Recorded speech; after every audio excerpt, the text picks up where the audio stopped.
everyone. Today we're taking a look at the Meteor75 Pro O4. Of course, it's the O4, so it features the O4 standard, or light, if you will, camera, as well as a VTX. Flight controller is the new Matrix 3-in-1 flight controller. This is 1S.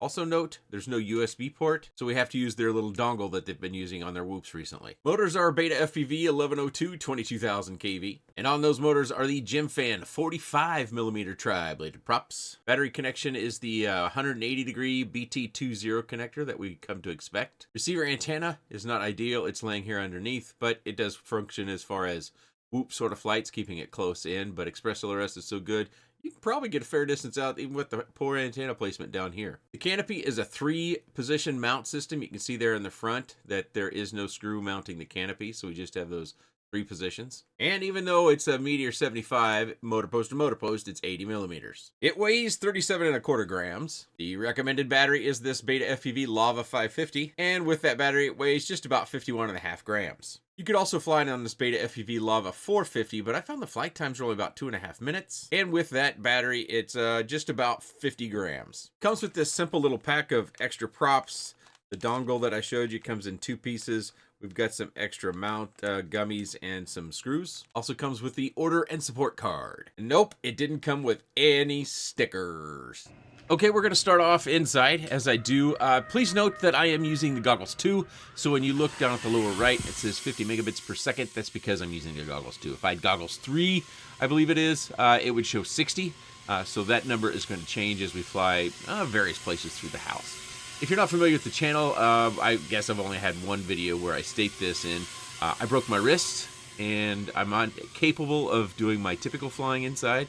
I do think I'm improving even in this sort of slow, sort of steady, flat sort of flying, but I'm just not capable of flying much faster. What we saw there by the stairs, I've actually seen that before, but normally I see that sort of aberration where the video kind of breaks up when I'm downstairs sitting in the position that I'm currently talking in, and then I have to kind of fly beyond the HVA system and all of its metal. But it was pretty odd that it occurred there. That isn't something that I've seen in other O4 units that I've been flying in the house. Yes, there I have 3 that I've been working on, and this has been a long journey. I've actually had this, I think I got this actually right before I broke my wrist, and so I've had it for a while. I've had it for over 2 weeks. And right now we're looking at the Betaflight OSD, which is from the DVR goggle, so you can see the view, the pilot view, so to speak. One of the questions that came up quite a bit on my original video is, do I notice much of a visual or image quality difference between the O3 and the O4s? And I don't. There's a field of view difference that I think is fairly apparent, especially when it comes to this standard O4 or O4 Lite, as I think most of us are starting to call it. But with the Goggles 2 that I am using, I'm not seeing a huge visual difference as far as what I'm seeing when I use the O4, whether it's the Pro or the Standard. We've switched over to the onboard video storage, and you see there on the right, and this is why I use this flight, on the right we kind of have that white sort of vertical line. That is actually from the canopy, because the camera in its mount can shift a little bit left and right. So when you take off, and you can't see it in your FPV view, you can only see it in the onboard storage view. Just something to be aware of.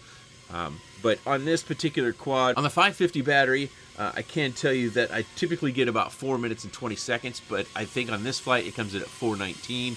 And on my 450s, I got about 2.5 minutes, maybe 2:10 to 2:30. So I'm starting to wonder if those 415s and the battery sag that I was seeing, maybe those batteries need refreshed, or it's just not a good match. But as I get back to flying some non-O4 equipped 1S batteries, I can use those 150s, and I can look at the baseline of what I was getting previously on those 450s. I'll get a better idea of whether the health on those batteries mean I just need to refresh them, or if that's a actual expected flight time that you could expect flying this particular quad with those Lava 450 batteries. But let's move towards the end of the flight, just as a proof of concept. When we bring the OSD back, you've probably seen all you need to see as far as flat, sort of cruisy, sort of indoor flying. Okay, as we go around the table here, you can see we're starting to get the low battery warning on the stars that come on screen to tell us that we need to get home. We're going to kind of come in and land, and then the battery, after I disarm, will start to recover a bit, and we go back to the home screen. You can see that the voltage there on the bottom left, 352, and our flight time of 4:19, so real close to that 4:20 mark I reported earlier. Okay, this is just the onboard storage, and this is the different flight, of course, but this is with rock steady turned on, and I think this is very important for you to see. Previously, the onboard video that I showed you was with rock steady turned off. So as you can see, and I'm just going to show you this sample, that we've got some jitter in the video footage. With rock steady on, and this isn't necessarily unusual or specific to the Meteor 75. Like I said, I've got 3 quads with the O3 in here, and I've been working on them for a while and trying to figure out how I can get good footage out of both, not just the goggle DVR, the goggle view, the DVR footage, as well as with rock steady on and off. And I'm just not getting that in all the cases. I contacted Beta FPV and said, hey, the video footage is not smooth. It's not stable. We have this sort of stuff going on. They said the MIPI cable is probably touching the canopy, or the canopy is on too tight.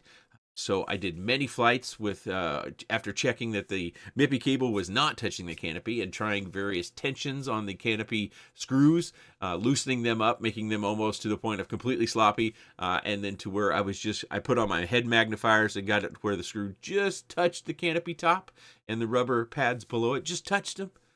Sometimes I'd do a half turn screw more on each screw, or a half turn less, and keep doing more and more flights. That's why you've probably seen other videos on this exact quad from other channels. I just haven't been able to get good, stable footage out of not only the goggle DVR, but the rock steady as well as rock steady off. But in this particular case, it's just a rock steady on sort of issue. Let's move on to the outdoor flight, which I think is equally important for everyone to see. Okay, again, it's cold. I've got still a lot of snow, and you can see here that we go into the menu system just to verify. This is actually for my record keeping, but it shows that the rock steady is turned off, and so we're going to go for that flight, even though we're looking at the beta flight DVR, or excuse me, the beta flight elements, meaning we're in the goggle DVR, and we're going to take off, and I see movement just on takeoff, and just as we're cruising across. Again, I've done many flights, and I had to wait for outside flights after doing testing inside, where I got good non-rock steady as well as DVR footage before I went into doing outside flights with these, because well, one, I have to wait for low wind days, and you know, it's been somewhat, well, it's just my typical weather pattern. You never know, even when the weather predicts, maybe you're gonna predict a nice calm day at something below 10 miles an hour, and then you don't get it, or you get something dramatically lower than 10 miles an hour.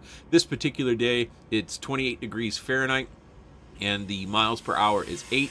You can actually hear the wind on my camera a little bit, and I try various sorts of places throughout the yard, flying up higher, flying down lower, flying close to the house, flying out near the fence. I do all those particular areas because, you know, wind can always be different, whether it's directional or just from the objects that we have that obstruct the wind and how it hits. I also fly at angles to the sun to see if that has an impact, because the brightness overall, which we have a lot of brightness with all this sun, and well, it's not even actually that sunny. It's a little bit overcast in this particular flight, but we have all the white from the snow that causes a little bit more of that bright feature. So I wanted to see if that was playing a role, if I could diagnose, well, you know, if I fly at this angle away from the sun or at this angle of the sun, then the footage seems to smooth out, because that would be an indicator that an ND filter, which I don't know that we have for these O4s, would be helpful in order to smooth this out. Because inside, with no wind, there's some air movement from the HVA system, but no wind inside the video, as far as without rock steady and through the goggle DVR, is good. So I think it's something that's pretty important if you're looking at this particular quad and you're wanting to fly it outside, that you're going to need to probably be in a very calm area, or you're going to need to be in an area that has lots of large structures that are knocking the wind down. But the flight ended there, and we came back in, finished up that flight, and that wasn't even a full flight. Another sample here, just doing it with rock steady on. I go through the camera settings. You can see those settings on screen, and I did that for my own record keeping, but I kept it in the video here just because it's good for you to trust but verify is kind of a phrase I think of. You know, I use it for my record keeping, but it's also something that you should be able to verify yourself through your own viewing. So sometimes I talk about you being able to turn me off and just watch the video, and whether that's actually using the mute button or just not listening to me, turning me off, that is. And you be able to decide whether this is something that this or any other quad that I might have on the channel is something that you can decide without listening to me on whether it's something that you're interested in or not. It doesn't appear as though Rocksteady helped. You can see at some points in time that the wind seems to pick up, or at least the steadiness of it, because I'll fly at an angle where I have a little bit of embankment to the quad in order to be able to fly in the direction that the nose is pointed. So something to be aware of there. With the Rocksteady, I get mixed results on this particular quad, and it could be an issue that we find that a new PID tune helps. It could be a tweak in the mounting of the camera that we need to make, and we can talk about the mounting a little bit when we get back to the desk. But I think it's very important, if you fly in a location like I fly and you want to fly outside, that you understand what is potentially what you're going to be seeing when you get an O4 Lite and a Whoop type product of this size. Not just this one, but others in it as well. I've got another one that I've been working on for about the same period of time, and working with the company trying to improve the product based upon my environment, that I'm just not getting good stable footage out of, so trying to sort those out at some point in time with the O4 Lite. And I've seen many videos, well, not many, I've seen a handful, maybe 10 videos of people who have done builds and whoops, and they look pretty good, but I don't know if they're using Rocksteady or not, or, you know, is there anything else going on with the video? I just don't have enough information there. We need to go ahead and get back to the desk and wrap up. I do have a bit of a cold, so if I sound off, you're not wrong, as my 19-year-old say. You're not wrong. So I went ahead and put together a camera mount here, but I do have the pieces kind of laid out. We've got a back piece here that goes a little bit like this in the back of the camera, and of course that's our screw hole that we mount to the canopy. And then we've got the front, which that clamps down over the camera top to bottom. So this would be how the camera pushes through there, and then you kind of secure these together. Oops, I got that wrong. Secure these together in this way, using these little guys here.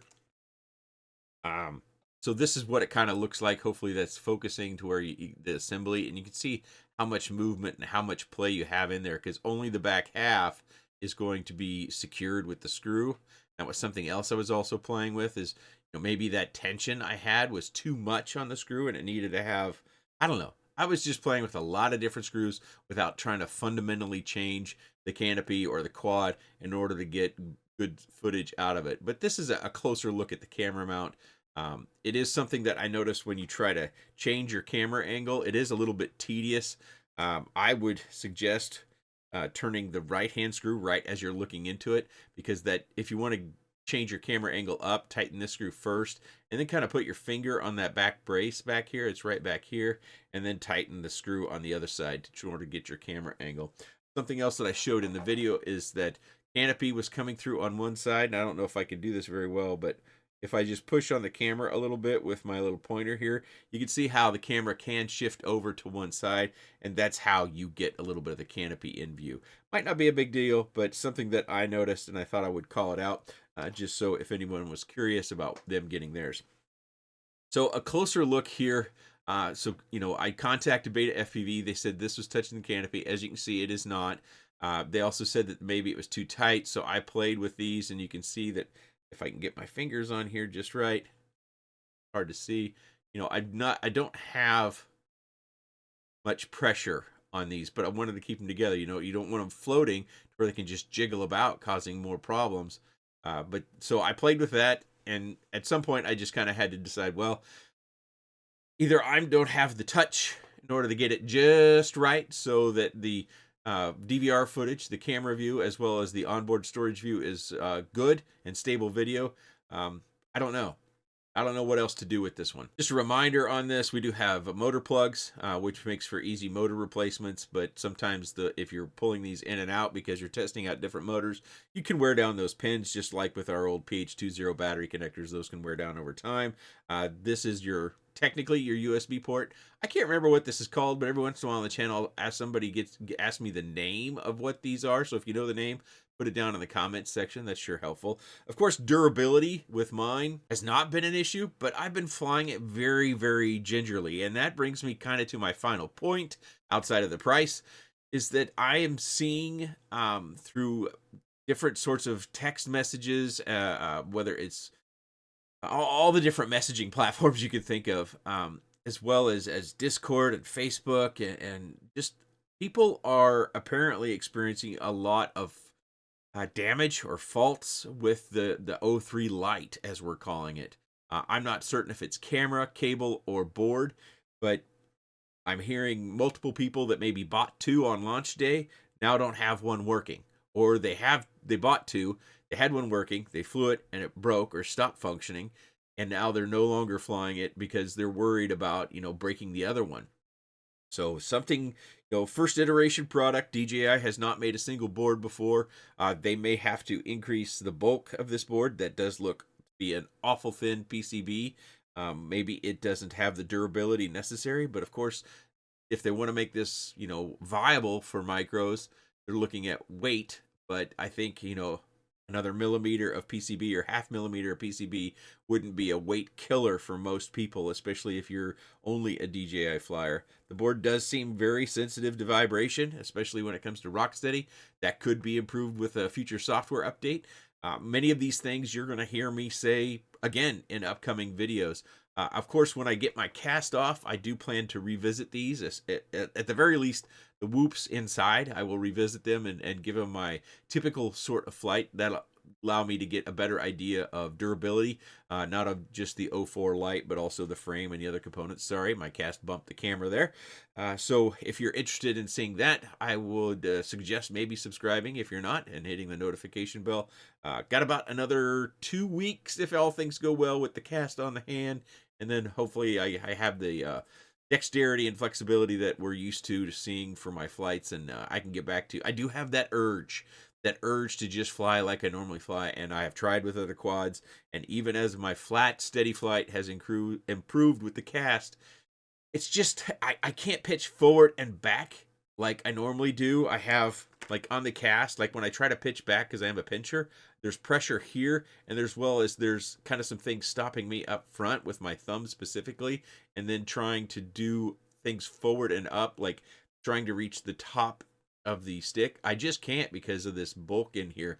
So I have to keep it fairly steady and fairly flat for now. I am looking forward to getting this cast off. It's very cumbersome. That is the Meteor75. It does come in essentially two different versions. You could buy it with the O4, or you could buy it without. With the O4, it's $199.99, and without, it is $79.99, and then you have to add your own O4 if you happen to have one. I do believe in the non-O4 equipped kit, they send you one of these camera kits, which does have two mounts and enough gummies for at least two of the mounts, so you should be good to go there. Most of our companies in the Far East are on holiday at the moment that I record this, which is on the 24th. I believe they're on holiday for about a week. So if you are placing any orders or anything like that during this period of time, whether it's Beta FPV or one of the other companies, it is going to be delayed on your receipt. So I would suggest, if you want it quick, go to one of your local vendors, and I will poke around the internet, and wherever I can find this, I will link it down in the video description. If you have any comments, questions, suggestions, or otherwise, please let me know in the comment section below. I appreciate your time, and thanks for watching.